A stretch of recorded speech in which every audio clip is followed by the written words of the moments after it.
बंदूकें लगभग तैयार थीं और बेड़े गति में थे। पेंटागन ईरान से बढ़ते तनाव के बीच मध्य पूर्व में एक बड़ा विमानवाहक पोत समूह भेज रहा है।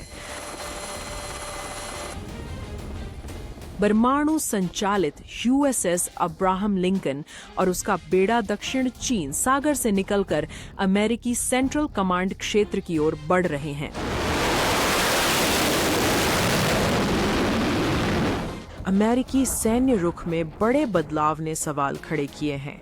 क्या राष्ट्रपति ट्रंप ईरान पर सीधे हमले की तैयारी में है? सैन्य सूत्रों के अनुसार शक्तिशाली यूएसएस अब्राहम लिंकन के नेतृत्व में एक स्ट्राइक ग्रुप, जिसमें विध्वंसक और पनडुब्बियां भी शामिल हैं, को क्षेत्र में पहुंचने में लगभग 1 सप्ताह लगेगा। पेंटागन ने आधिकारिक पुष्टि नहीं की है, पर कई आउटलेट्स के अनुसार यह कदम तेहरान की हरकतों पर बढ़ती चिंता के कारण है।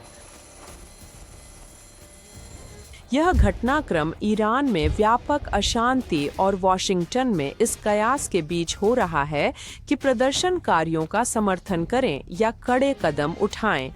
हम स्थिति पर कड़ी नज़र रखे हुए हैं।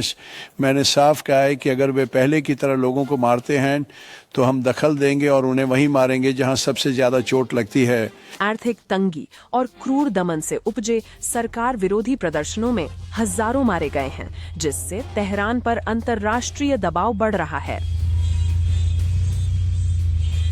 तनाव के कारण पहले ही एहतियाती कदम उठाए गए हैं।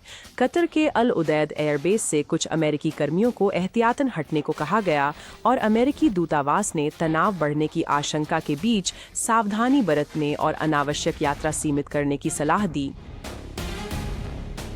ईरान ने टकराव के डर से अधिकांश उड़ानों के लिए अपना हवाई क्षेत्र थोड़े समय के लिए बंद किया, फिर कुछ घंटों में खोल दिया। तेहरान सामूहिक फांसी की योजनाओं से इनकार करता है और युद्ध के डर को कम करने की कोशिश कर रहा है, भले ही अमेरिकी अधिकारी सभी विकल्पों को खुला रख रहे हैं।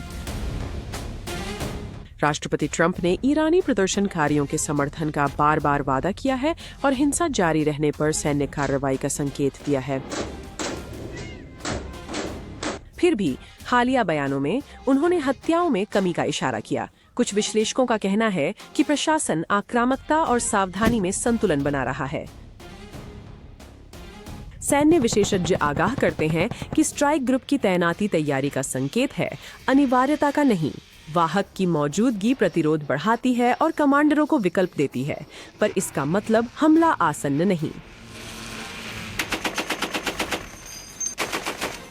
फिर भी दुनिया करीब से देख रही है कि कैसे महाशक्तियों के नौसैनिक बेड़े ग्रह के सबसे ज्वलनशील ठिकानों में से एक के पास तैनात हो रहे हैं।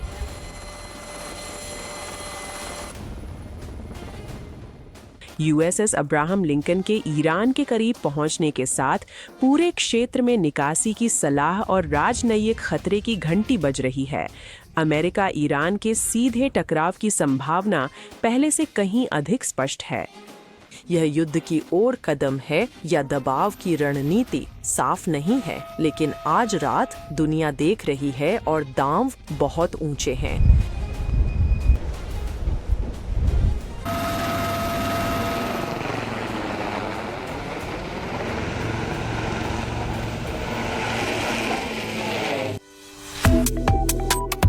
वन इंडिया सब्सक्राइब करें, अपडेट्स ना चूकें। वन इंडिया ऐप अभी पाएं।